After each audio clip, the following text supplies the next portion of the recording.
Hello दोस्तों, आज का जो हमारा टॉपिक है वो कल का ही कंटिन्यूटी है। और कल मैंने आपको बताया था कि हिंदुस्तान में रिफॉर्म, सोशियो रिलीजियस रिफॉर्म माने धार्मिक और सामाजिक सुधार जो 18वीं और 19वीं शताब्दी में हुआ, उसके बारे में हमने आपको कुछ बातें बताई थी।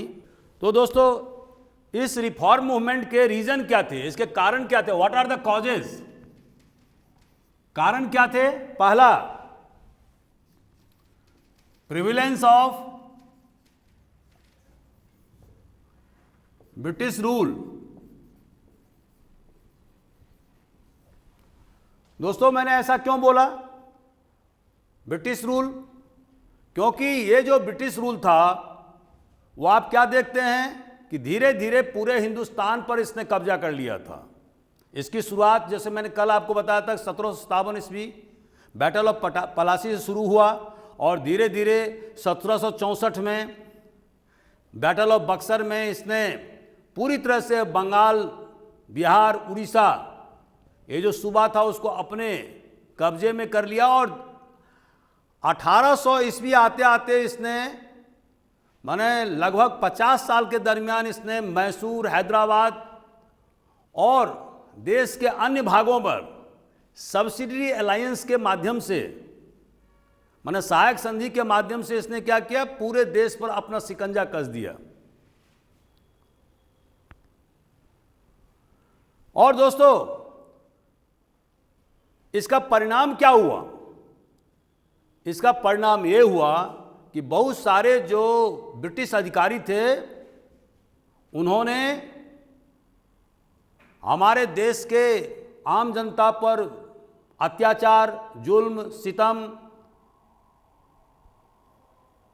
करना जारी रखा और जिसके कारण से हिंदुस्तान के अधिकांश जनता बदहाली का शिकार हो गया। जैसे मैंने आपको कल बताया था कि अंग्रेजों के आने से पहले हमारे देश की आर्थिक स्थिति हालांकि स्टैग्नेंट हो गया था, इकोनॉमी हैड बिकम, इकोनॉमी मतलब उसमें विकास अवरुद्ध हो गया था। विकास अवरुद्ध क्यों हुआ था? इसका कारण मैंने आपको बताया था कि जब मुगलों का पतन हो गया, बहुत सारे राजा राजवाड़े की उत्पत्ति हुई, नवाब की उत्पत्ति हुई, बंगाल, अवध, हैदराबाद, पंजाब, राजपूताना, ये सारे सूबा मुगल साम्राज्य से पृथक हो गए। और जिसके कारण से हम क्या देखते हैं कि जो आर्थिक जो विकास था उस पर बहुत जबरदस्त प्रभाव पड़ा। जैसा कि मैंने आपको एक दिन पूर्व में कहा था कि सन 1700 ईस्वी में, 1700 एडी में हिंदुस्तान का जो जीडीपी था वो था 22%, 22% of the world GDP, world GDP. और चाइना का कितना था? 24%। तो दोस्तों, हम क्या देखते हैं कि हिंदुस्तान और चाइना दोनों मिलाकर के पूरे विश्व का आधा जीडीपी पर उनका कब्जा था। तो आप इसे समझ सकते हैं कि हिंदुस्तान कितना प्रॉस्पेरस या कितना वैभवशाली देश था। लेकिन बाद के वर्षों में 18वीं शताब्दी में हम क्या देखते हैं कि जब मुगलों का पतन हो गया, बहुत सारे राजा राजवाड़ों की उत्पत्ति हो गई। नादिर शाह का 1739 ईस्वी में अटैक हुआ, दिल्ली को लूटा गया, खसोटा गया। खुद मुगल बादशाह मोहम्मद शाह नादिर शाह के चरणों पर लेटा हुआ था। 1761 में तृतीय पानीपत युद्ध में मराठाओं की हार हुई और लगभग 1 लाख से ज़्यादा मराठे सैनिक मारे गए। और ये जो अहमद शाह अब्दाली की सेना ने पंजाब में, दिल्ली में जबरदस्त लूट खसोट किया। और इसी तरह से अंग्रेजों ने 1757 में पलासी युद्ध में वहाँ के नवाब सिराजुद्दौला को हराया। बैटल ग्राउंड में ही उसकी हत्या हुई और उसके बाद 65 से लेकर के 1772 ईस्वी तक जो द्वैत शासन रहा, जिसके बारे में मैं आपको बता चुका हूं, पूरी बंगाल को उन लोगों ने लूटा खसोटा, और ये द्वैत शासन जो है वो पूरे बंगाल की जो आर्थिक स्थिति है उसको पूरी तरह से बर्बाद कर दिया। तो दोस्तों, हम लोग 18वीं शताब्दी में क्या देखते हैं कि जो आर्थिक स्थिति है वो स्टेगनेंट हो गया था, लेकिन फिर भी आर्थिक स्थिति उतनी कमजोर नहीं हुई थी जैसा कि अंग्रेजों ने 1947 में जब वो इस देश को छोड़ा तो उससे बेहतर स्थिति में हमारा भारत देश था। ठीक है, तो दोस्तों, प्रेजेंस ऑफ कॉलोनियल या ब्रिटिश रूल का मतलब क्या हुआ? ये जो अंग्रेज अधिकारी थे वो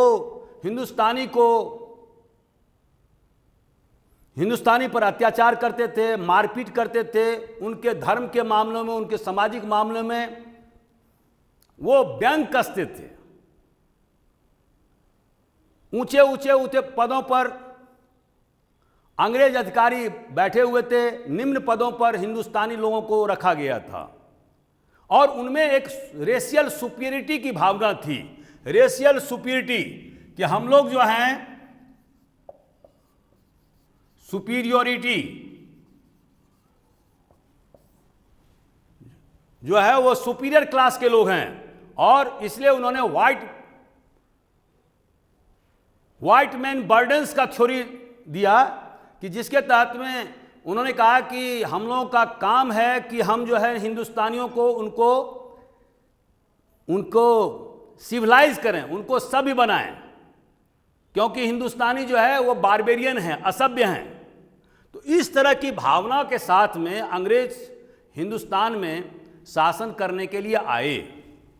और दोस्तों, इसके बाद में हमने आपको बताया था कल के लेक्चर में कि किस तरह से 1813 में जब फ्री ट्रेड लागू किया गया, जिसके तहत में जो अभी तक ईस्ट इंडिया कंपनी का मोनोपोली हुआ करता था, अब वो मोनोपोली क्या हुआ? टूट गया।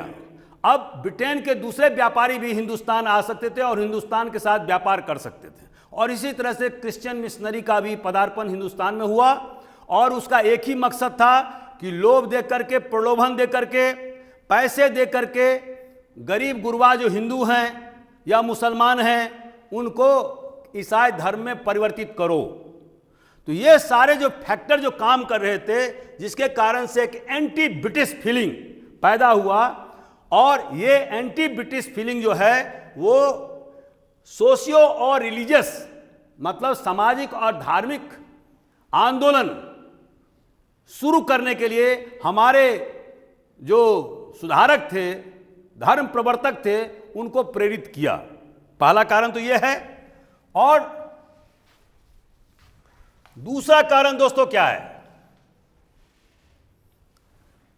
Impact of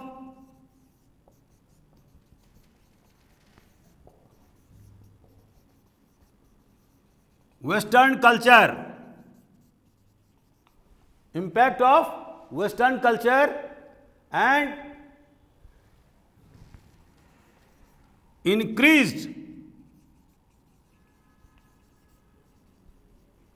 awareness of the world। दोस्तों, मैंने कल के लेक्चर में बताया था कि हिंदुस्तानी समाज एक मोरिबंद समाज हो गया था, एक बंद समाज हो गया था, जहां पर कि धर्मसूत्रा ने जो बहुत सारे जो धार्मिक ग्रंथ थे उन्होंने हिंदुस्तानियों को समुद्र पार करके दूसरे देश जाने से मनाही कर दिया था। अगर कोई ऐसा हिंदू करता था तो उसको जाति से बहिष्कृत कर दिया जाता था। लेकिन अब नए परिप्रेक्ष्य में हम क्या देखते हैं? नए परिप्रेक्ष्य में हम ये देखते हैं कि जब अंग्रेज यहां आए तो उसके बाद बहुत सारे जो वो अपने जो राजकाज चलाने के लिए उन्होंने अंग्रेजी भाषा का प्रयोग किया। बहुत सारे हिंदुस्तानी अंग्रेजी भाषा सीखा, क्योंकि अंग्रेजों के पास में इतने ज़्यादा तादाद में कर्मचारी नहीं थे ताकि वो अपने शासन प्रशासन खुद कर सकें। तो हाई लेवल पर तो उन्होंने अपने बिरादरी वालों को रखा, यूरोपियन वालों को रखा, लेकिन जो निचला तबका, निचला स्तर का जो पद था वो हिंदुस्तानियों को उन्होंने दिया, और उसके लिए अंग्रेजी सीखना जरूरी था। तो दोस्तों, अब अंग्रेजों के आने से हम क्या देखते हैं? एक rise of middle class, rise of middle class, एक मध्यम वर्ग की उत्पत्ति हुई। आप इसको प्रोफेशनल क्लास भी कह सकते हैं। और जो ये कोई ट्रेड एंड कॉमर्स से रिलेटेड क्लास नहीं था, बल्कि those persons who were engage with the profession, different kind of profession.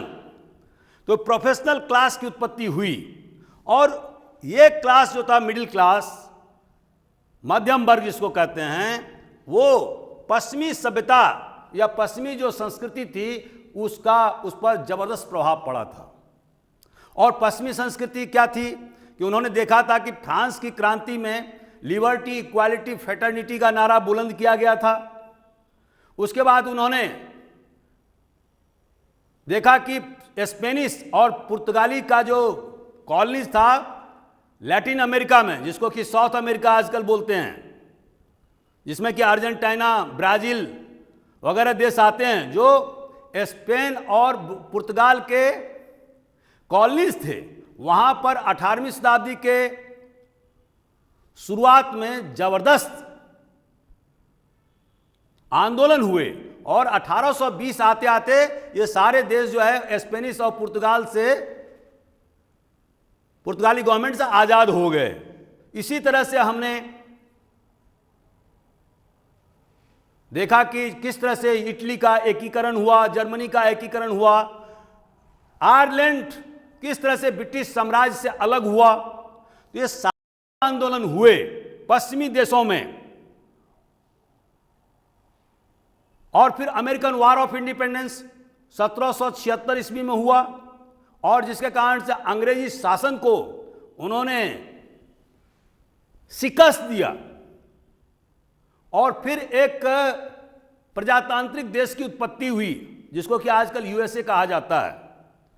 तो हमारे देश के जो बहुत सारे जो समाज सुधारक थे, जो अब अंग्रेजी माध्यम के कारण से विश्व के घटना पलट पर उनका ध्यान था, वो एक एक परिवर्तन से वाकिफ थे।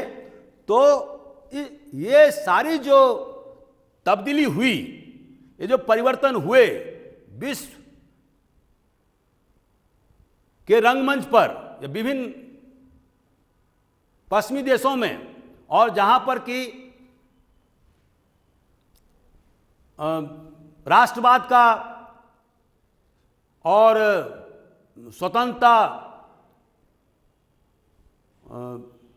समानता और भाईचारा, जिसको लिबर्टी, इक्वालिटी और फ्रेटर्निटी कहते हैं, जो फ्रांसीसी क्रांति का मूल मंत्र था, और उसके बाद में अमेरिकन संविधान का मूल मंत्र क्या था? सेपरेशन ऑफ पावर, माने शक्तियों का पृथक्करण, माने एग्जीक्यूटिव, जुडिशरी और लेजिस्लेचर, माने कार्यपालिका, विधायिका और न्यायपालिका, ये तीनों में शक्ति का पृथक्करण माने सेपरेशन, ये सिद्धांत उन्होंने अमेरिकन संविधान में प्रतिपादित किया, जिसके बारे में आपको बता चुका हूं। तो दोस्तों, ये जो मिडिल क्लास की जो उत्पत्ति हुई और उस पर जो पश्चिमी देशों का जो प्रभाव पड़ा, उसके कारण से हम क्या देखते हैं कि एक नई जागरूकता हमारे देश के मध्यम वर्ग में उत्पन्न हुआ, और अब वो दकियानुसी विचारों और जो पुरानपंथी जो विचारधारा थे उसको वो फेंक देना चाहता था।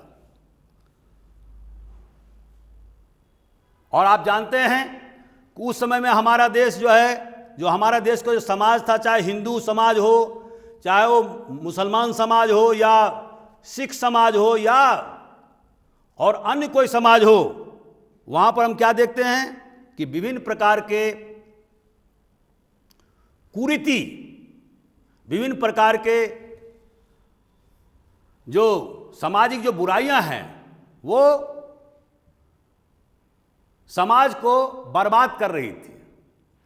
सुपरस्टिशन का माने अंधविश्वास का बोलबाला था, जो मैं कल बता चुका हूं। छोटे छोटे बच्चों को शादी करा दी जाती थी, जाति प्रथा बहुत ज़्यादा कठोर हो गया था। एक ही गांव में रहते हुए भी विभिन्न जाति के लोग एक साथ इकट्ठे नहीं हो पाते थे। तो इस तरह से हम क्या देखते हैं कि समाज जो है पूरी तरह से विखंडित हो गया था। तो ऐसा समाज अंग्रेजों के लिए बड़ा मुफीद था, क्योंकि जब हम एक नहीं होंगे, जब हिंदुस्तानी समाज टुकड़े टुकड़े में बटा हुआ है, तो इस स्थिति में हम क्या देखते हैं कि अंग्रेजों के लिए शासन प्रशासन चलाना बहुत आसान काम हो गया था। और इसीलिए अंग्रेजों ने, मुट्ठी भर अंग्रेजों ने बार बार हिंदुस्तानियों को 200 वर्षों के अंतराल में उन्होंने हराया। क्यों? क्योंकि मात्र 5% या 10% हिंदुस्तानी ही अंग्रेजों से लोहा लेते रहे, बाकी लोग को कोई लेना देना नहीं रहा। सबसे ज्यादा जो विद्रोह किया वो ट्राइबल लोगों ने किया अंग्रेजों के खिलाफ में, देखने की वाली बात है। तो दोस्तों, इन सब बातों के बारे में पहले मैं बता चुका हूं। तो ये जो विभिन्न प्रकार के जो कुरीति थी, जो चाइल्ड मैरिज था, छोटे छोटे बच्चों की शादी कर देना, गुलामी प्रथा, जाति प्रथा, विधवा महिलाओं की तंगहाली, महिलाओं को शिक्षा से वंचित किया जाना, ये सारी जो कुरीति थी उसको दूर करने का काम हमारे समाज सुधारकों ने किया। और दोस्तों, इस कड़ी में सबसे पहले मैंने आपको ब्रह्मो समाज के बारे में कल बताया था, और यह भी बताया था कि जो राजा राम मोहन राय, उन्हें आधुनिक भारत का निर्माता कहा जाता है। और वो क्यों? कि उन्होंने हिंदुस्तान, खास करके हिंदू समाज पर उन्होंने जबरदस्त चोट पहुंचाया। हिंदू समाज में से वो अलग नहीं हुए, लेकिन उन्होंने हिंदू समाज में जो फैली हुई कुरीतियां थी उस पर उन्होंने जबरदस्त प्रहार किया। उन्होंने मोनोथिज्म, जो एकेश्वरवाद है, उसका थ्योरी या सिद्धांत प्रतिपादित किया। उन्होंने अवतार की थ्योरी, जिसे इनकारनेशन की थ्योरी कहते हैं, उसको पूरी तरह से खत्म कर दिया। उसी तरह से उन्होंने मूर्ति पूजा का विरोध किया, जाति प्रथा का विरोध किया, कर्म के सिद्धांत को भी उन्होंने पूरी तरह से विरोध किया। और विभिन्न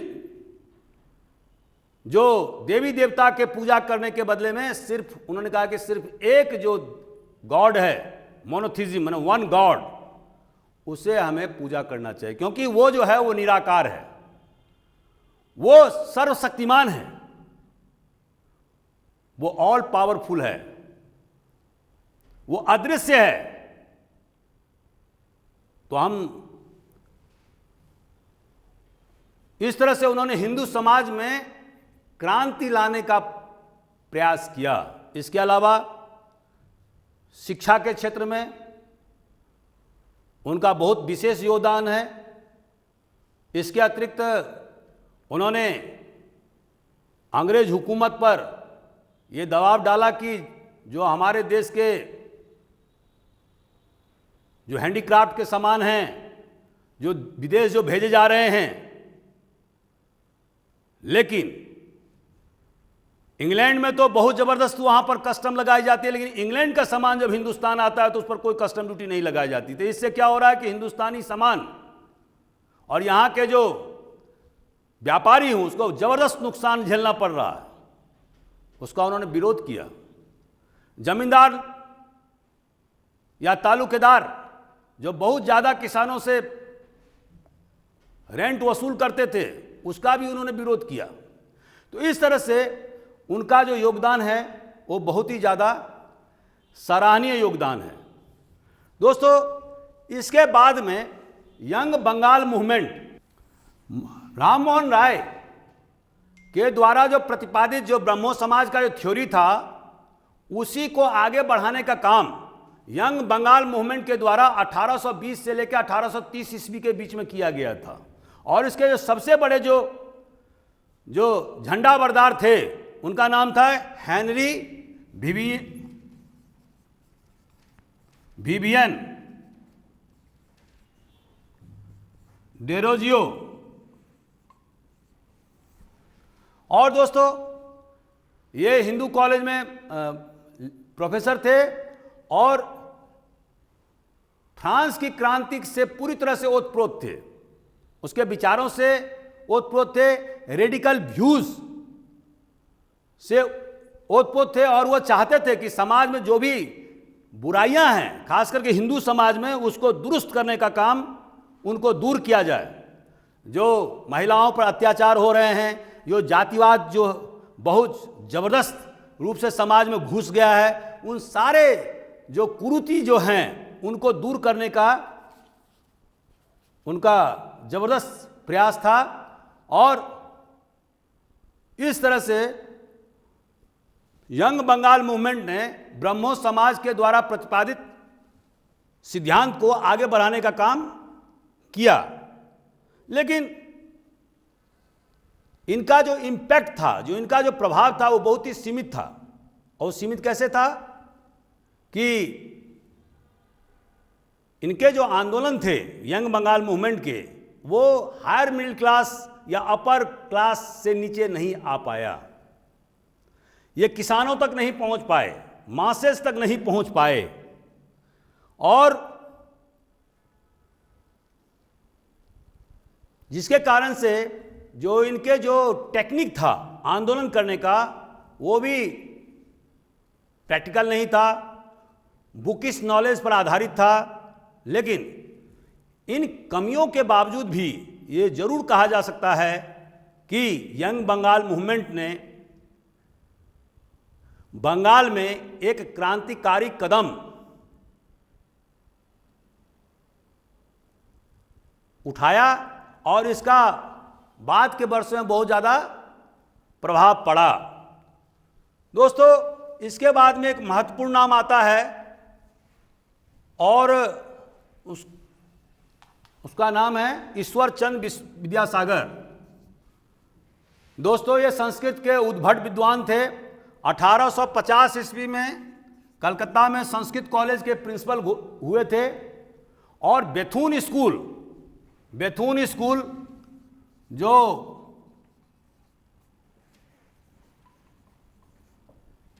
1849 में महिलाओं के शिक्षा के लिए पूरी तरह से समर्पित था, उसके भी ये ईश्वर चंद्र विद्यासागर उसके सेक्रेटरी थे। तो इनके अथक प्रयास से सबसे पहले अंग्रेज ने 1856 में विडो रीमैरेज एक्ट, जो मैं आपको कल बता चुका हूं, विडो रीमैरेज विधवा पुनर्विवाह एक्ट, यह पास किया था। हालांकि इस एक्ट का धरातल पर बहुत ज़्यादा असर तत्काल में तो नहीं हुआ, लेकिन धीरे धीरे 40-50 साल के बाद में इस एक्ट का प्रभाव सामने आता गया और जो विधवा महिलाएं नारकीय जीवन व्यतीत करती थीं उनमें उनके स्थिति में सुधार होने लगा। एक तो इनका यह कंट्रीब्यूशन है और दूसरा महिलाओं के शिक्षा के लिए वो पूरी तरह से तत्पर रहे। और तीसरा जो कंट्रीब्यूशन है वो था जो संस्कृत भाषा केवल ब्राह्मणों के लिए एक मोनोपोली हो गया था, उसको उन्होंने सभी के लिए खोल दिया। तो दोस्तों उन्होंने इसके लिए संस्कृत के लिए ग्रामर खुद लिखा और संस्कृत पढ़ाने लिखाने का जो स्टाइल है उसमें बहुत सारा परिवर्तन किए। और इसका परिणाम क्या हुआ? जो संस्कृत भाषा केवल ब्राह्मणों के लिए केवल एकाधिकार की भाषा रह गई थी, उसको बहुत सारे अन्य जातियों के लिए जो पढ़ने लिखने वाले थे, जो इच्छुक थे, उनके लिए उसका दरवाजा खोला गया। तो ये तीन कंट्रीब्यूशन बहुत ज़्यादा ईश्वरचंद विद्यासागर का है। ठीक है, आप लोगों को कोई पॉइंट पूछना हो तो आप you can ask me question. Anybody wants to ask me question? दोस्तों, महाराष्ट्र में, अभी तो मैंने बंगाल के बारे में बताया, अब महाराष्ट्र में भी हम क्या देखते हैं कि सामाजिक और धार्मिक सुधार हुआ। और सबसे पहले हम क्या, बाल शास्त्री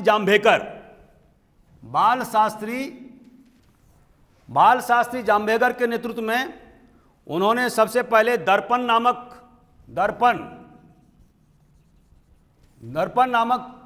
पत्र प्रकाशित करना शुरू किया।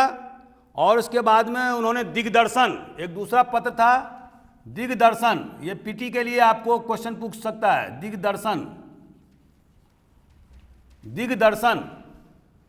ये 2 पत्र उन्होंने निकाले और जिसमें उन्होंने समाज में जो कुरीतियां थी, जो कमियां थी, उसको उन्होंने उजागर करने का प्रयास किया। बॉम्बे, पूना और उसके आसपास के इलाकों में। और इस तरह से उन्होंने, जाम्भेकर ने बॉम्बे नेटिव जनरल लाइब्रेरी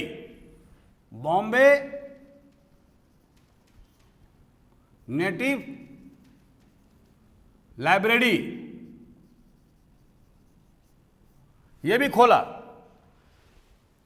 और इस तरह से उन्होंने हिंदी के प्रचार प्रसार का भी काम किया। उसके एलिफेस्टन कॉलेज में वो खुद हिंदी के प्रोफेसर थे।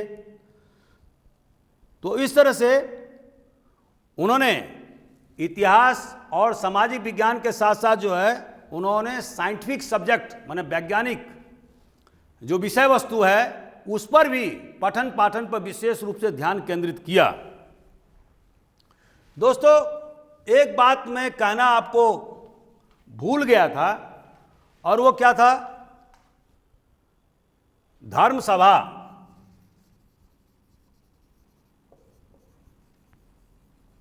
बाय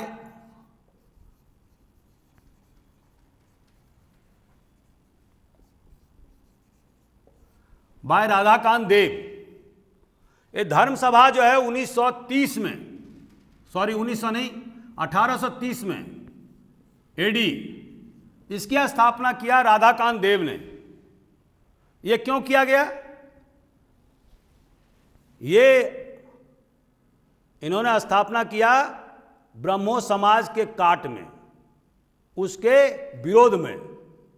और जो सनातन, जो हमारा धर्म है, हिंदू धर्म, उसको उन्होंने बचाव करने का प्रयास किया। इवन सती सिस्टम जो चल रहा था, उसका भी बचाव करने का प्रयास किया। लेकिन वो पश्चिमी जो शिक्षा पद्धति था, उसका विरोध नहीं कर रहे थे। लेकिन जो हिंदू धर्म जो प्रचलन में उस समय में था, उसके बचाव के लिए उन्होंने धर्म सभा का संगठन किया 1830 ईस्वी में, राधाकांत देव। तो ये आप याद रखिए।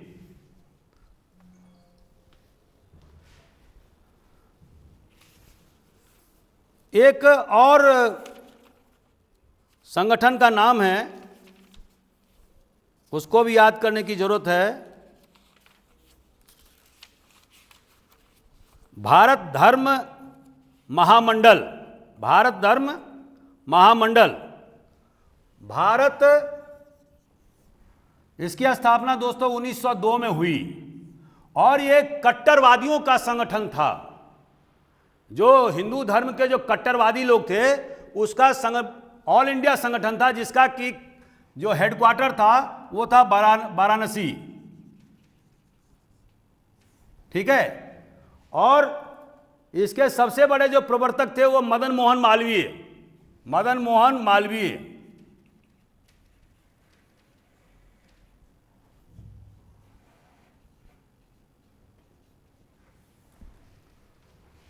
तो दोस्तों, ये जो भारत धर्म महामंडल की जो स्थापना हुई, वो आर्य समाज, ब्रह्मो समाज, या जो रामकृष्ण मिशन और विवेकानंद के द्वारा जो सुधार कार्यक्रम जो किए गए उत्तर भारत में, तो इसके विरोध में ये भारत धर्म महामंडल की स्थापना 1902 में की गई थी और ये कट्टरपंथियों का संगठन था। तो इसके बारे में भी आप को हम बाद में किसी दिन और बताएंगे। दोस्तों, इसके बाद में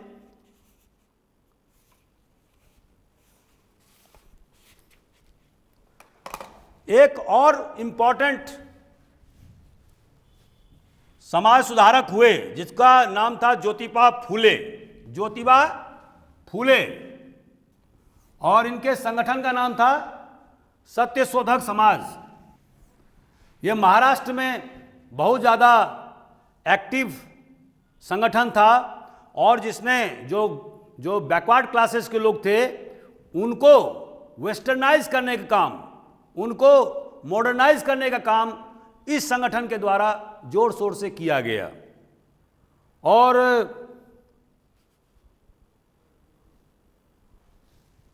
जो शिक्षा के क्षेत्र में, खास करके महिला के शिक्षा के क्षेत्र में इनका जबरदस्त योगदान रहा है। इसके अलावा एक और समाज सुधारक हुए और उनका नाम क्या था? गोपाल देशमुख।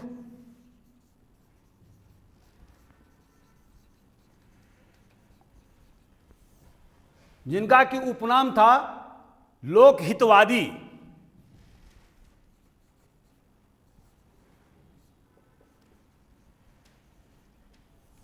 और दोस्तों, इनके द्वारा विभिन्न प्रकार के जो है पत्र पत्रिकाओं का प्रकाशन किया गया, जैसे कि ज्ञान प्रकाश, इंदु प्रकाश, लोक हितवादी नाम के पत्र पत्रिका का प्रकाशन किया गया। और इसके माध्यम से इन्होंने जो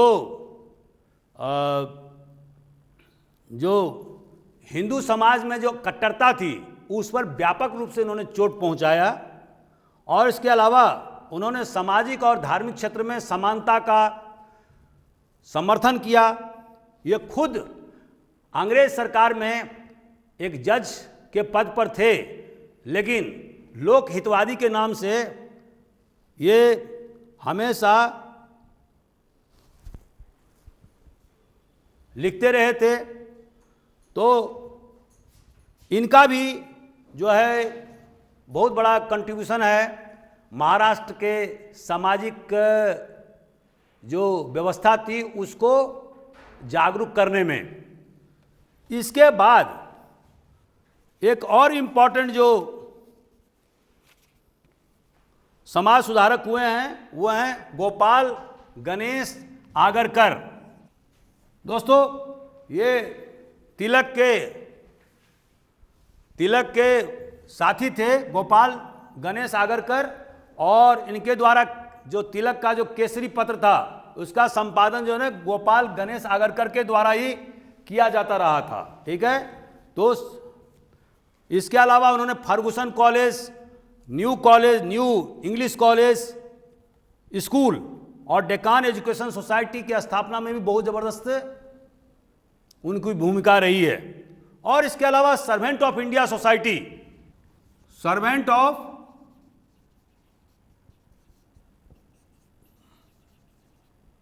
इंडिया सोसाइटी, इसकी स्थापना किसके द्वारा की गई है? की गई थी गोपाल कृष्ण गोखले।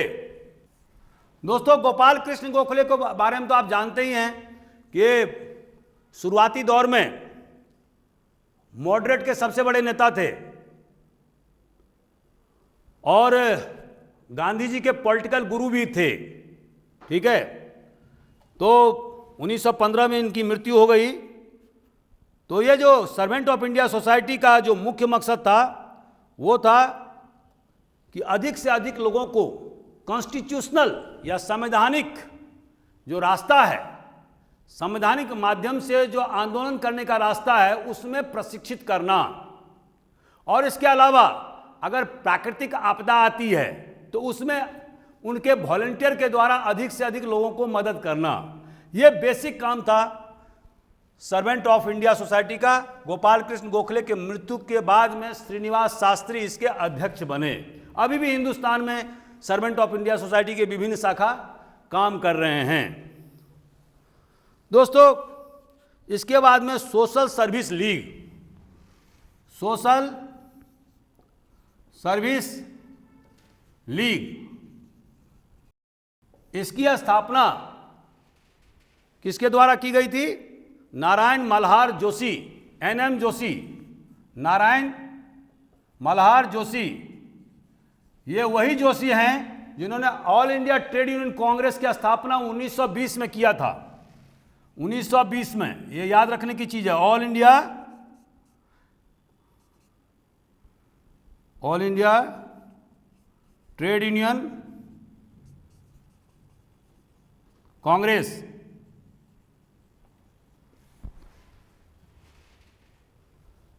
ये याद रखने की जरूरत है। तो सोशल सर्विस लीग के द्वारा इन्होंने खास करके जो स्लम डवेलर, जो शहरों में जो झुग्गी झोपड़ी में रहने वाले लोगों के और जो गरीब गुरबे लोग थे, उनके मदद के लिए ये संगठन महाराष्ट्र और उसके आसपास के इलाकों में काफ़ी तत्पर रहा था।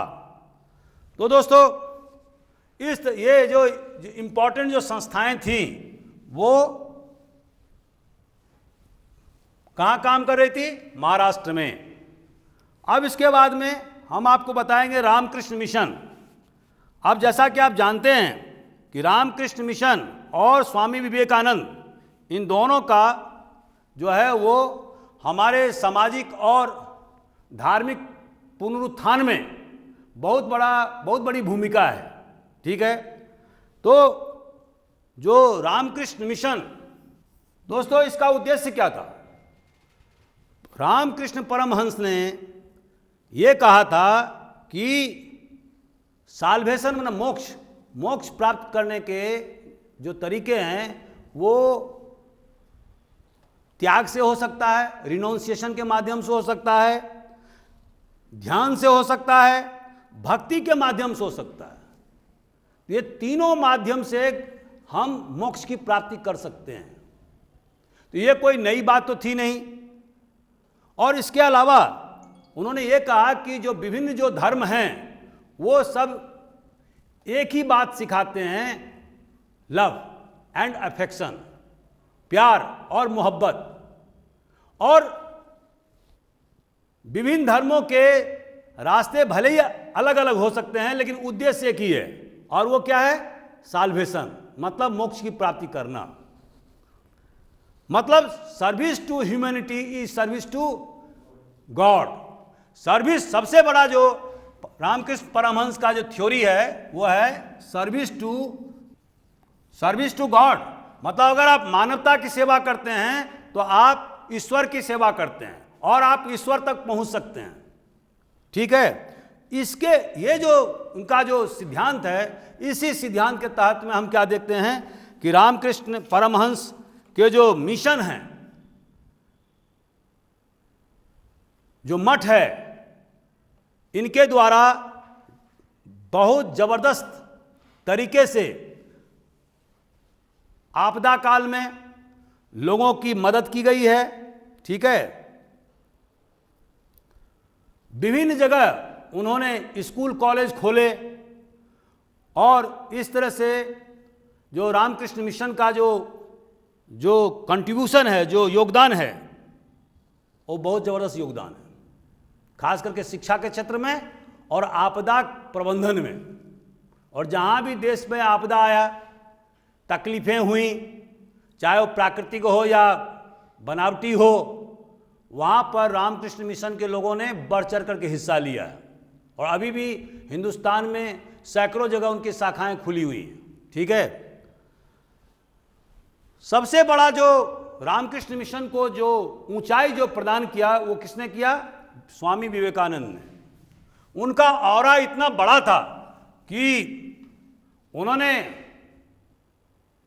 शिकागो तक में हिंदुस्तान का और हिंदुइज्म का, हिंदू धर्म का झंडा बुलंद कर दिया।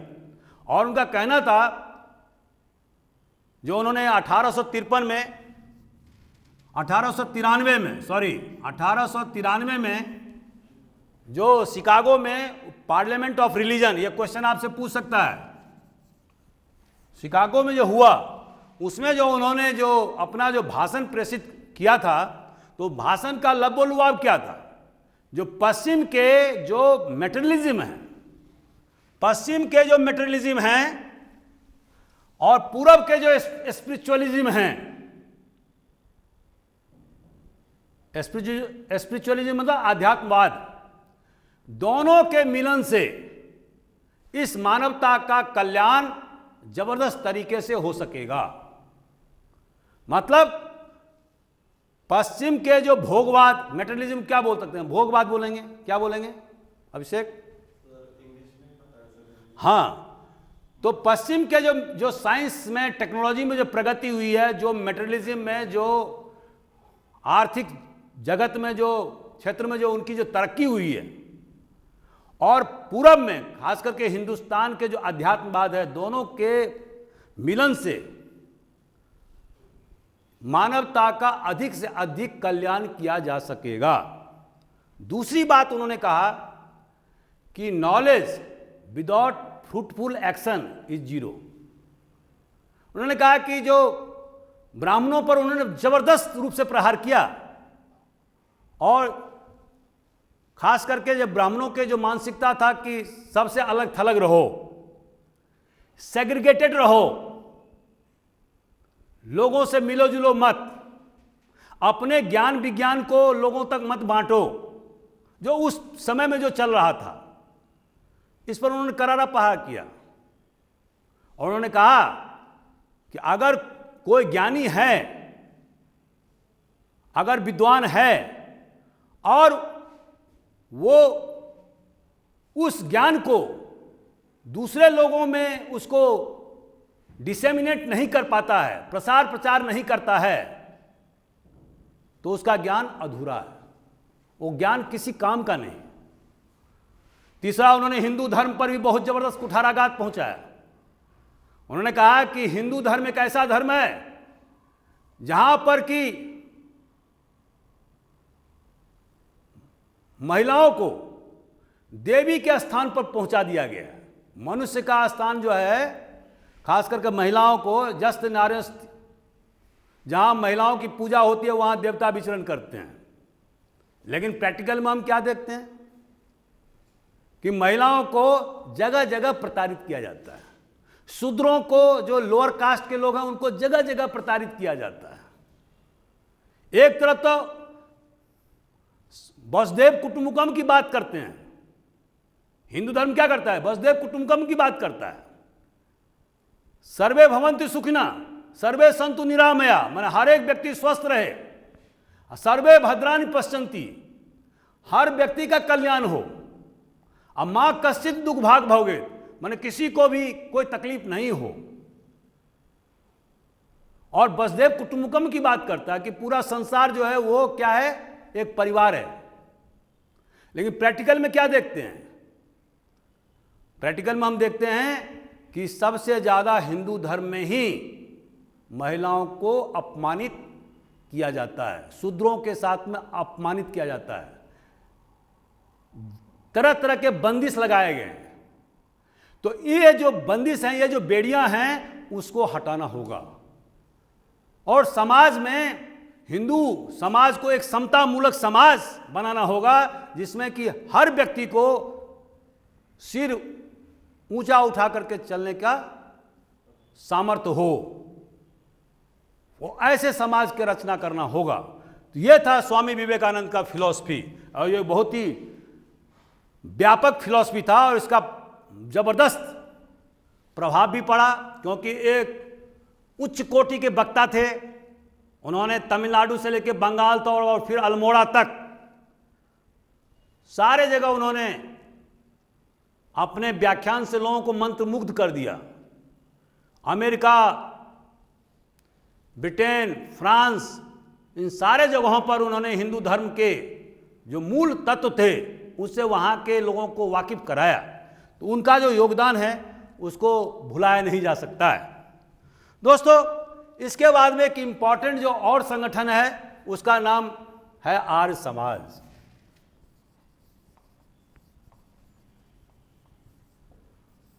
और ये आर्य समाज के संस्थापक थे, उनका नाम क्या था?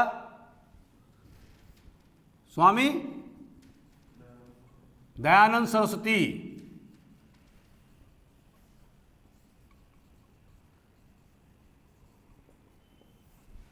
इनकी पैदाइश तो गुजरात के एक ब्राह्मण परिवार में हुई थी, लेकिन शुरुआती समय में इनका कार्य बॉम्बे में रहा और बाद में फिर लाहौर रहा।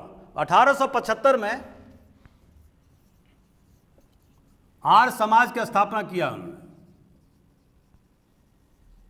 ठीक है, इसका बेसिक काम क्या था? फिलॉसफी क्या था बेसिक? Back to Vedas.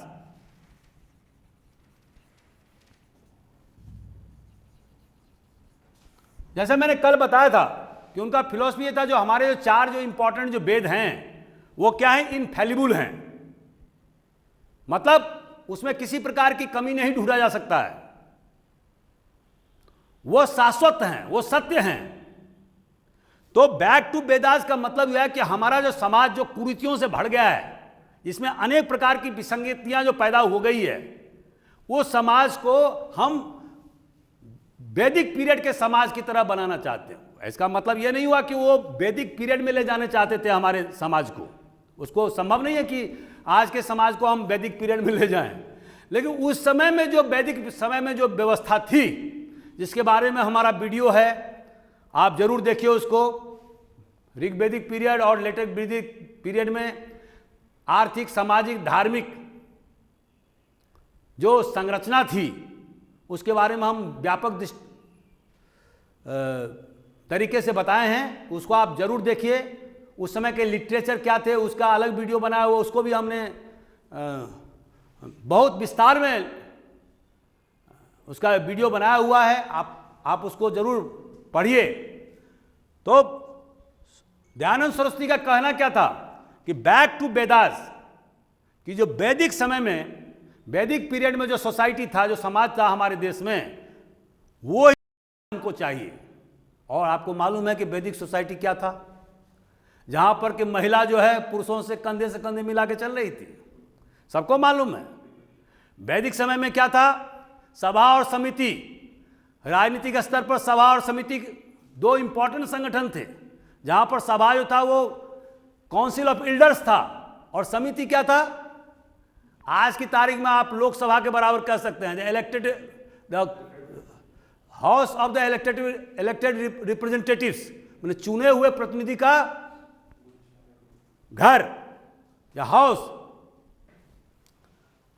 और हाउस ऑफ एल्डर्स को आप कह सकते हैं राज्यसभा कह सकते हैं। ठीक है, तो इस तरह से हम क्या देखते हैं कि उन्होंने बैक टू वेदास का नारा लगाया, और जो पुराण वगैरह जो 18 पुराण है, उनको उन्होंने कहा कि ये सब बकवास है, इसमें बाद के वर्षों की जो व्याख्या है ये सब किया गया। जैसे मनुस्मृति वगैरह सब जो है, उसको उन्होंने कभी भी जो है मान्यता नहीं दिया, क्योंकि उसमें एक भेद मूलक समाज की स्थापना किया गया था, जहां पर कि ब्राह्मणों को बहुत सारे अधिकार दे दिए गए थे और शूद्रों को पशुओं से भी निम्नवत रखा गया था, जिसके कारण से आपने देखा होगा कि बी आर अम्बेडकर ने 1927 के लगभग में उन्होंने मनुस्मृति को जला दिया था, जो बाद में हमारे भारत के संविधान के निर्माता घोषित हुए। ठीक है, लेकिन उन्होंने 1927 के लगभग में क्या किया था? मनुस्मृति को जला दिया था। बोला कि ये जो मनुस्मृति है वो एक भेदभावपूर्ण समाज की रचना करता है, हिंदू समाज की रचना करता है, जहां पर कि आदिवासियों और जो हरिजन हैं, जो शेड्यूल्ड कास्ट हैं, उनको पशुओं के समान समझा जाता है। तो हम ऐसे किताब को नहीं मानते। आप यूट्यूब पर देख लें, इसके बारे में विस्तृत रूप से व्याख्या किया गया है। ठीक है, तो दयानंद सरस्वती का यह कथन था कि ये जो बाद के वर्षों के जो पुराण हैं वो सब बेकार हैं, हम उसको नहीं मानते। हम तो ऐसे समाज की रचना करना चाहते हैं जो वैदिक पीरियड में था। ठीक है, इसके साथ ही उन्होंने शुद्धि अभियान भी चलाया। दोस्तों, यह शुद्धि अभियान क्या था कि जो लोग, जो हिंदू मुसलमान बन गए हैं या क्रिश्चियन हो गए हैं, वो शुद्धि करके पुनः हिंदू धर्म में आ सकते हैं। यह था इस शुद्धि अभियान का उद्देश्य। और इसके कारण से इसका एक निगेटिव पक्ष भी हुआ, और वो क्या था कि बहुत सारे जो मुसलमान या क्रिश्चियन वो क्या हो गए, हिंदुओं से सतर्क हो गए, मतलब कॉम्युनलाइज हो गया। माने जो एक कंपोजिट कल्चर जो 18वीं शताब्दी में था, 18वीं शताब्दी का जो हमने उस दिन बताया था बैकग्राउंड, वो क्या था, जो हमारा जो समाज में भले ही बहुत सारी कमियां थी, लेकिन एक जो प्लस पॉइंट था वो क्या था, कंपोजिट समाज, कंपोजिट कल्चर। इसका मतलब क्या होता है, मान लीजिए कि हिंदू जो है वो एक क्षेत्र के हैं, मान लीजिए वो ग्वालियर क्षेत्र के रहने वाले हैं, और मुसलमान जो है वो भी ग्वालियर क्षेत्र के हैं, तो दोनों में समानता क्या है, ज्यादा है। बनस्पत की जो मुसलमान बंगाल के हैं, ठीक है, तो जो मुसलमान बंगाल के हैं और जो मुसलमान ग्वालियर के हैं, दोनों में भले वो मुसलमान हैं लेकिन दोनों में बहुत ज़्यादा अंतर है। लेकिन जो हिंदू ग्वालियर के हैं और जो मुसलमान ग्वालियर के हैं, तो भले ही धर्म उनका अलग अलग है, लेकिन उनके जो रीति रिवाज हैं, जो उनके जो कस्टम हैं, ट्रेडिशन है, कल्चर हैं, सब एक जैसा है। क्योंकि एक दूसरे के शादी में वो शरीक होते थे, एक दूसरे के त्योहार में वो शरीक होते थे। जब मुहर्रम होता था तो हिंदू शरीक होते थे, जब दिवाली होती थी तो मुसलमान शरीक होते थे। तो ये जो कंपोजिट कल्चर जो डेवलप हो गया था 17वीं शताब्दी और 18वीं शताब्दी में, वो क्या हो गया, टूट गया। वो क्यों हुआ, शुद्धि अभियान के कारण। क्योंकि जो मुसलमान थे, जो क्रिश्चियंस थे, वो क्या हो गए, सतर्क हो गए। ठीक है, तो ये एक इसका माइनस पॉइंट था। लेकिन आर्य समाज ने हिंदुस्तानियों में गौरव प्रदान किया, और जो हमारा जो प्राचीन भारत था, जो उसके इतिहास थे, उसको उन्होंने जोर शोर से लोगों के सामने में रखा और बताया कि किस तरह से मौर्यों के समय में और गुप्त वंश के समय में हम विश्व गुरु थे। तो ये जो रीडिस्कवरी ऑफ पास्ट, हालांकि इसमें पश्चिमी देशों के जो बहुत सारे जो विद्वान, जैसे मैक्स मुलर, जैसे विलियम्स, ये बहुत सारे विद्वान का कंट्रीब्यूशन है। जैसे कि आज हमारे देश के भंडारकर, उन्होंने प्राचीन भारत के इतिहास का जबरदस्त अध्ययन किया और बताया कि किस तरह से हमारा जो भारत देश था वो विश्व का नंबर 1 का देश था, स्वर्णिम काल था, और अभी क्या हो गया। तो जो प्राचीन भारत का जो रीडिस्कवरी हुआ, उसमें आर्य समाज की बहुत जबरदस्त भूमिका थी।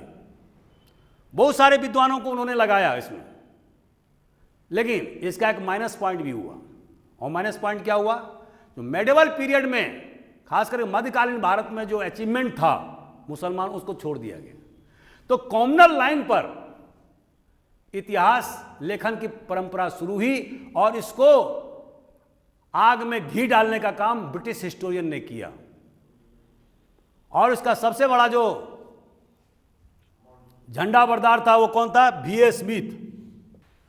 आर्य समाज का एक और कंट्रीब्यूशन था, वो शिक्षा के क्षेत्र में। आप अभी भी देखते होंगे डीएवी स्कूल, कॉलेज, सब जगह आपको मिलेंगे। दयानंद एंग्लो वैदिक कॉलेज या स्कूल, जिसको डीएवी कॉलेज कहते हैं, ठीक है, यह आपको पूरे भारत में आपको मिलेगा, खास करके उत्तर भारत में। तो शिक्षा के क्षेत्र में भी इनका जबरदस्त योगदान रहा है। एक और इंपॉर्टेंट समाज सुधारक हुए जिसका कि नाम है, आज मैं इसको खत्म ही कर देना चाहता हूं, श्री नारायण गुरु।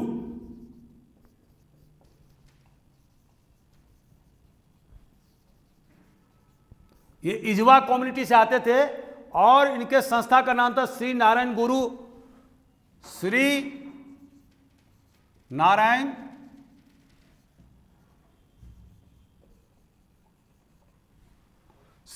गुरु धर्म परिपालन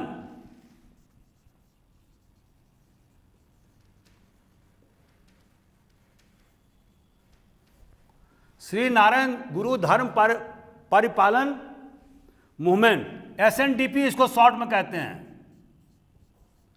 दोस्तों, श्री नारायण गुरु जो है वो खुद इजवा कम्युनिटी से आते थे, जिसको कि वहां पर अनटचेबल्स का या अस्पृश्य जाति का दर्जा प्राप्त था, और ये लोग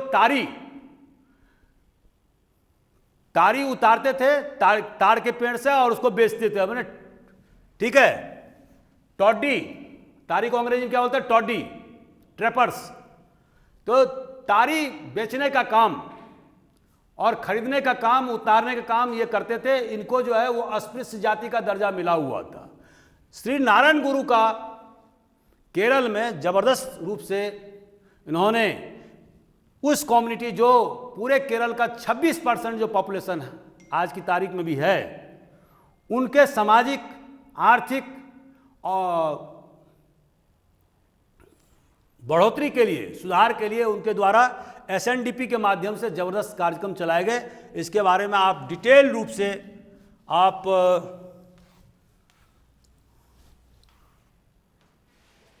पढ़ेंगे। खास करके आप स्पेक्ट्रम का किताब पढ़ें और बिपिन चंद्रा का किताब पढ़ें। इसके बाद डी चंद्रा का, एस चांद का किताब भी पढ़ें। ये सारे जो हम मटेरियल आपको बता रहे हैं वो बता रहे हैं आपको स्पेक्ट्रम से, बिपिन चंद्रा के फ्रीडम स्ट्रगल से और एस चांद के सोशियोलॉजी के किताब से। ये तीनों के समग्र अध्ययन के आधार पर हम आपके सामने में ये लेक्चर प्रस्तुत कर रहे हैं। तो दोस्तों, इसके बारे में आप डिटेल से आप उन किताबों को भी पढ़ेंगे, ठीक है। इसके बाद में दोस्तों एक स्वामी रामास्वामी नायकर, रामास्वामी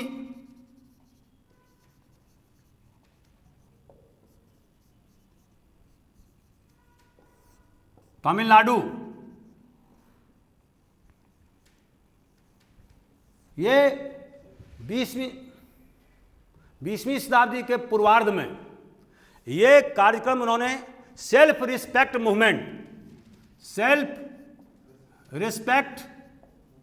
मूवमेंट इन्होंने चलाया, ठीक है। तो आप याद रखिए, रामास्वामी नायकर तमिलनाडु में इनका कार्य क्षेत्र था और सेल्फ रिस्पेक्ट मूवमेंट था। ये था सेल्फ रिस्पेक्ट मूवमेंट, माने स्वाभिमान आंदोलन इसको बोलेंगे हिंदी में। ये किसके खिलाफ था? ब्राह्मणों के खिलाफ था। और ब्राह्मणों के खिलाफ क्यों था? बताइए आप लोगों में से कोई भी, वाई? अब यहां पर मैंने आपको बहुत सारे चोला पीरियड और ये सारे चीज के बारे में हमने बताया हुआ है, ठीक है।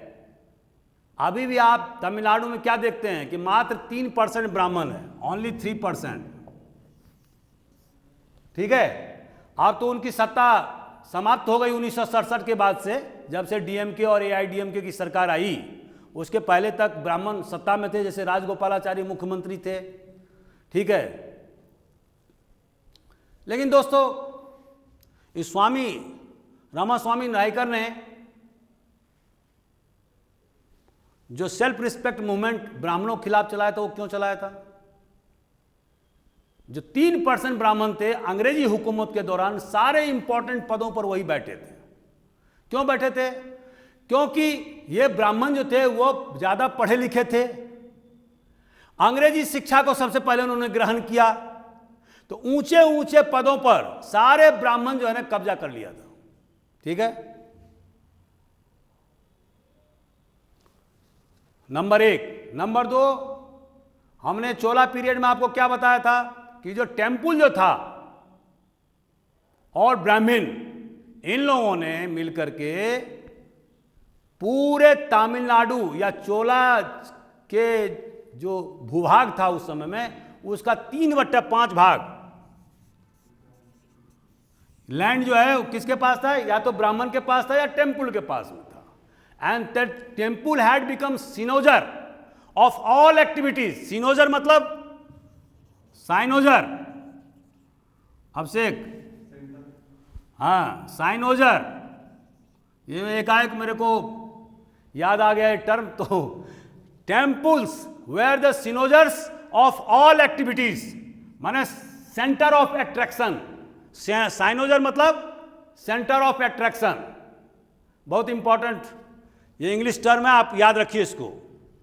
तो इसके कारण से उसके अपकीप के लिए, उसके रोजमर्रा के खर्चे के लिए क्या किया था, 3/5 भाग जो है चोला राजाओं ने, बाद में पांड्याज ने, इन लोगों ने ब्राह्मणों को और टेम्पल को, उन्हें मंदिरों को दे दिया था लैंड ग्रांट के रूप में। तो इस तरह से हम क्या देखते हैं कि आर्थिक क्षेत्र में और गवर्नमेंट जॉब में, ठीक है, सामाजिक प्रतिष्ठा में, पढ़ाई लिखाई के मामले में, ये ब्राह्मण लोग जो है, जो मात्र 3% थे तमिलनाडु के, जो आज भी हैं, वो पूरे जगह उन्होंने कब्जा कर रखा था। और आम जनता जो थी वो रोड छाप थी, उनका कहीं धनी धोरी नहीं था। तो इसीलिए रामास्वामी नायकर ने सेल्फ रिस्पेक्ट मूवमेंट, स्वाभिमान आंदोलन चलाया, और जिसमें उन्होंने अंग्रेज सरकार को विवश किया। जो बहुत सारे पद जो हैं उसमें जो शेड्यूल्ड कास्ट है, जो निचले तबके के लोगों, उनको आरक्षण दिया जाए, ठीक है। इसी तरह से कोल्हापुर के राजा ने भी कमजोर वर्ग के लोगों को, खासकर शेड्यूल्ड कास्ट लोगों को आरक्षण देने का काम किया है। तो दोस्तों, इस तरह से हम क्या देखते हैं कि समाज सुधार आंदोलन बहुत जबरदस्त ढंग से हिंदुस्तान में चला, और इसका परिणाम क्या हुआ, देश में राष्ट्रवाद की उत्पत्ति हुई। अभी आप लोगों को कोई पॉइंट हो तो आप पूछें। आज मैं जानबूझ करके मुसलमानों में, सिख में, पारसी में जो धार्मिक और सामाजिक सुधार हुए उसके बारे में हम अभी आपको नहीं बताएंगे, किसी दिन, अगले दिन हम बताएंगे आपको। तो आज जो हम अपने व्याख्यान को यहीं तक सीमित करते हैं, इसमें हम 2-3 पॉइंट आपको हम बता देना चाहते हैं कि ये जो सामाजिक और धार्मिक सुधार जो हुआ उसके परिणाम क्या हुए, व्हाट वाज इट्स रिजल्ट। इसके पहले किसी को कोई क्वेश्चन पूछना है तो आप पूछिए।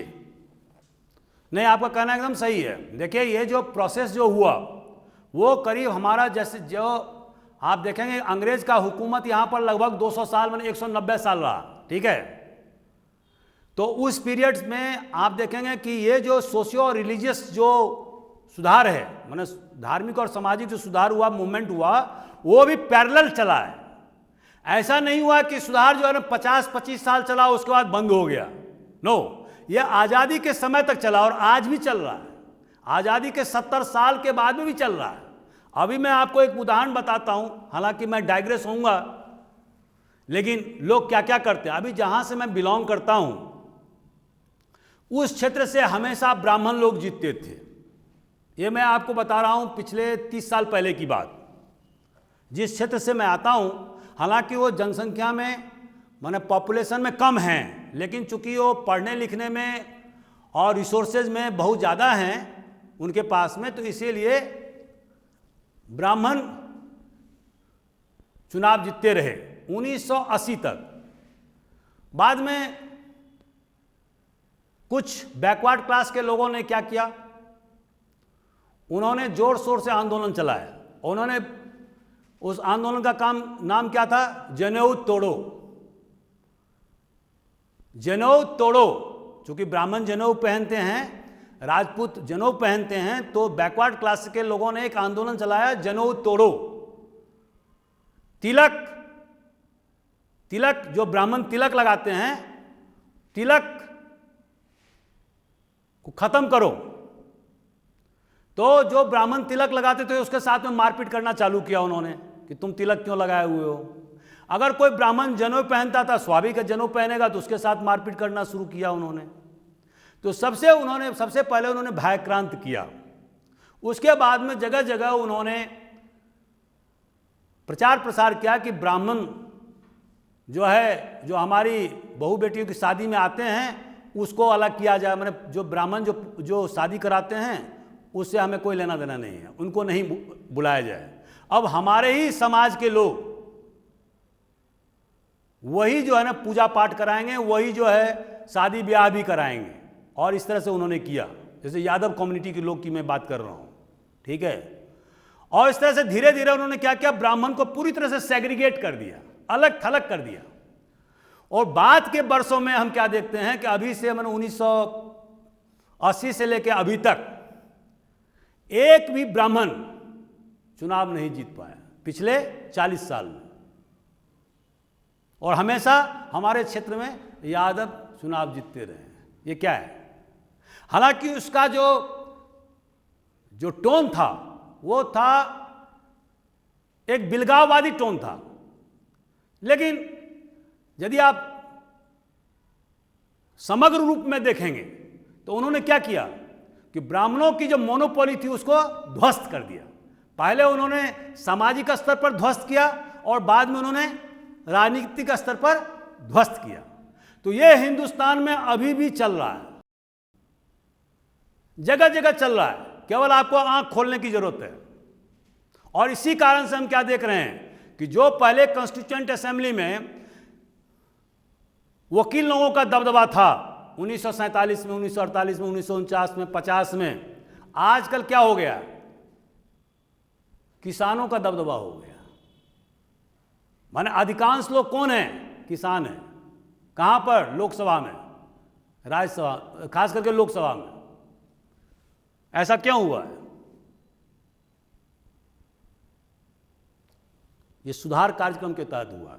और धीरे धीरे आप देखेंगे कि निचले स्तर के जो समाज के जो निचले स्तर के लोग हैं, खास करके जो शेड्यूल कास्ट हैं, शेड्यूल ट्राइब हैं, उनके जो प्रतिनिधि वो सबसे ज्यादा होंगे लोकसभा में, ठीक है। तो ये एक शाश्वत प्रक्रिया है। ये तो आपका ये तो माइनस पॉइंट हुआ। सबसे पहला जो पहले हम अब इसी आपके ही जो आंसर हैं इसी को थोड़ा सा हम डिटेल में व्याख्या प्रस्तुत कर देते हैं। दोस्तों, ये जो सोशल और रिलीजियस रिफॉर्म हुआ उसके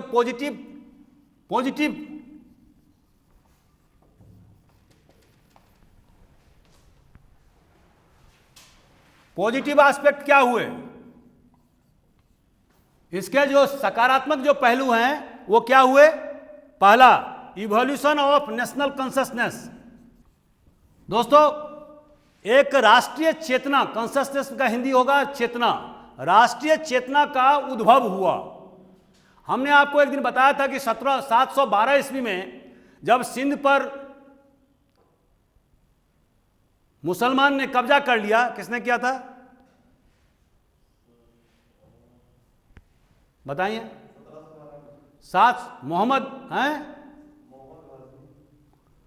712 ईस्वी में किसने किया था कब्जा सिंध को? मोहम्मद बिन कासिम। मोहम्मद बिन कासिम ने जब कब्जा किया था, 19 साल का लड़का था वो, ठीक है। और इजराइल के गवर्नर हजाज का दामाद था, ठीक है।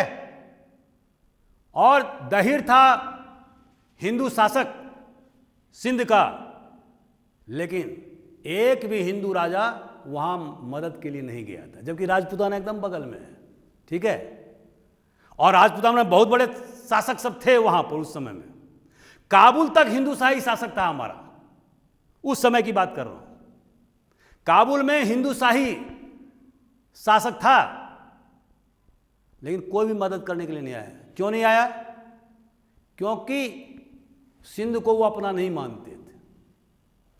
अब ये जो राष्ट्रीय चेतना का जो विकास हुआ, ये सामाजिक और धार्मिक जो आंदोलन हुए 100-150 वर्षों में, उसका परिणाम क्या हुआ कि राष्ट्रीय चेतना का विकास हुआ, एक इमोशनल बॉन्डिंग, भावनात्मक एकता उत्पन्न हुआ। बंगाली भले ही बंगाल का हो, मद्रासी भले ही तमिलनाडु का हो, लेकिन वो सबसे पहले भारतीय है। और उन्होंने अंग्रेज शासक के खिलाफ एक सूत्र में बंद करके लोहा लिया, उनसे लड़ाई लड़ा गांधी जी के नेतृत्व में। ठीक है, तो ये इसका परिणाम था नंबर 1 पॉजिटिव।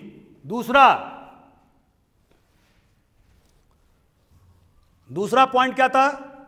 हमारे देश में जो कट्टरवादिता बहुत ज्यादा फैला हुआ था, चाहे हिंदू धर्म में हो, चाहे मुसलमान धर्म में हो, चाहे पारसी में, चाहे सिख में हो, इस सुधार कार्यक्रम के रिजल्ट क्या है?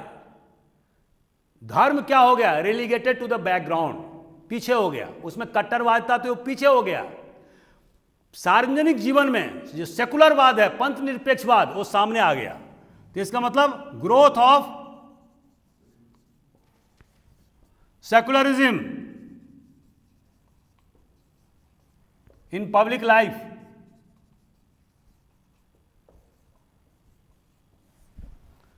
तीसरा,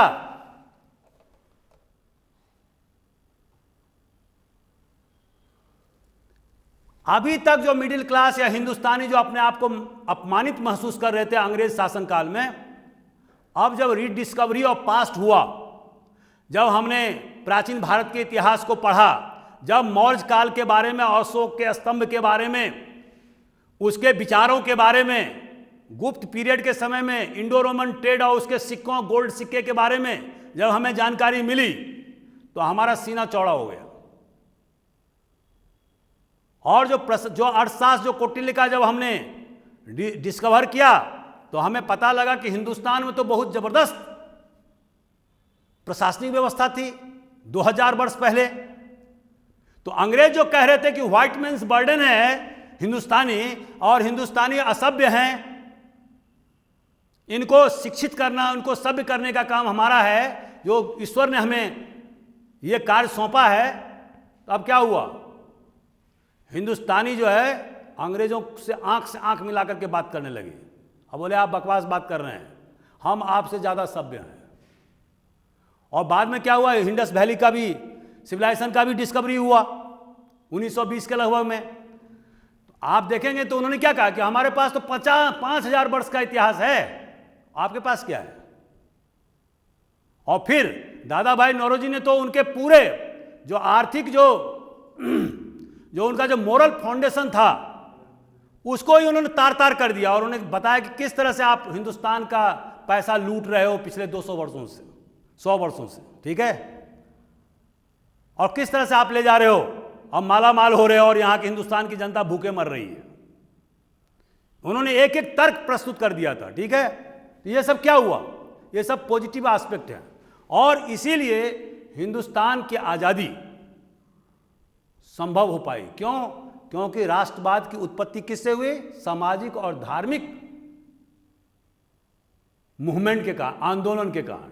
और इसके जो समाज उद्धारक थे, महान मनीषी, जैसे स्वामी विवेकानंद, जैसे कि स्वामी दयानंद सरस्वती, या राजा राम मोहन राय, या बहुत सारे, जैसे मैंने अभी नारायण गुरु के बारे में बताया, या रामास्वामी नायकर के बारे में, या आरजी भंडारकर, या जीजी आगरकर, ये सब जो है वर्ल्ड के किसी भी विद्वान से, उनसे ज़्यादा ही या उससे कम विद्वान नहीं थे। तो ये जो बैटरी ऑफ स्कॉलर्स जो इस सामाजिक और धार्मिक सुधार के कार्यक्रम के दौरान जो पैदा हुए हिंदुस्तान में, उसने हिंदुस्तान को सिर ऊंचा उठाकर चलने का क्षमता प्रदान किया।